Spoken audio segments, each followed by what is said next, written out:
Julien Dacosta, et dire que là vous avez une machine potentiellement capable de gagner les 24 heures moto. Julien Dacosta, qu'est-ce que Honda nous a préparé pour ces 24 heures 2016? Alors, rien de révolutionnaire, rassurez-vous. Non, on essaye de travailler dans le bon sens.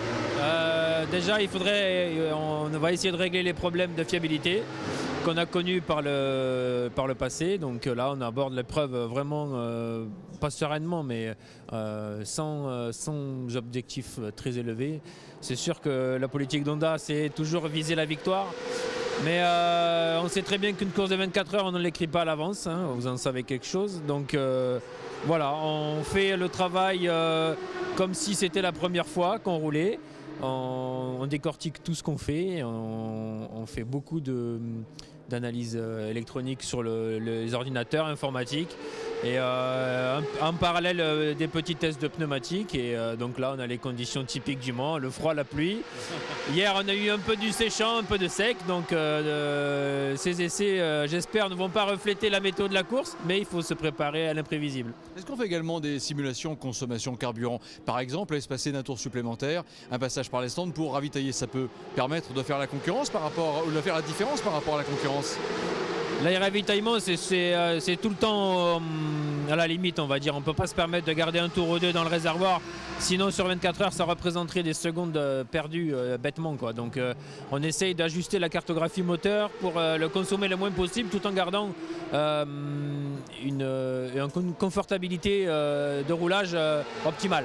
Alors justement, quand on parle de confort par rapport à cette machine, aujourd'hui une Honda comme celle-là, ça pèse combien et en puissance ça développe combien? Ça, pour les chiffres, il faudrait demander au team manager parce que bon, les pilotes, on se préoccupe pas trop de ça. Elle est légère, on va dire. Je pense qu'on n'est pas loin de la limite autorisée qui est de 170 kg. Donc non, on n'a pas de surpoids, ça c'est sûr.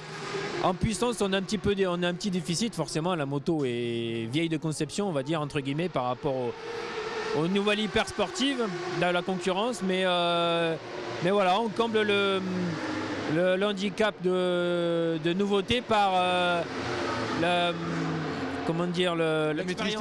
l'expérience qu'on a sur cette moto, les tonnes de données techniques qu'on a accumulées depuis de nombreuses années. Et un peu comme, on va dire, le CERT, hein, sans les citer. Voilà, on se base là-dessus et la moto est vraiment confortable à rouler. On attend de pied ferme le nouveau modèle pour se mettre à niveau. Alors Julien Dacosta, dernière question. Si vous deviez un petit peu jouer les Monsieur Soleil, prendre une boule de cristal, vous vous attendez à quel genre de course les 9 et 10 avril? Ça, je peux pas vous dire, je suis pas Madame Météo. Mais au plan sportif, hein, naturellement, par rapport à la bagarre qu'il va y avoir avec le soleil, on peut le penser. Alors déjà que 24 heures, on va dire, c'est pas une loterie, mais bon, ça demande beaucoup d'efforts physiques au pilote et à la machine, mais en plus si les conditions piégeuses viennent s'y mêler, là ça fait vraiment un mélange explosif. Donc nous les pilotes, on espère une course sèche, mais il est vrai que quand les conditions sont changeantes, ça donne du piment à la course pour le spectateur et les téléspectateurs. La concurrence? Bon, toujours les mêmes, hein. On a bien vu sur le trailer, hein. Voilà quoi. C'est les 4 japonaises et forcément la BMW. Et les outsiders, donc voilà, on connaît les favoris. Nous, on se place en outsider préféré, on va dire, outsider d'avant-garde. Et parce qu'on n'a pas encore accroché au palmarès cette course légendaire.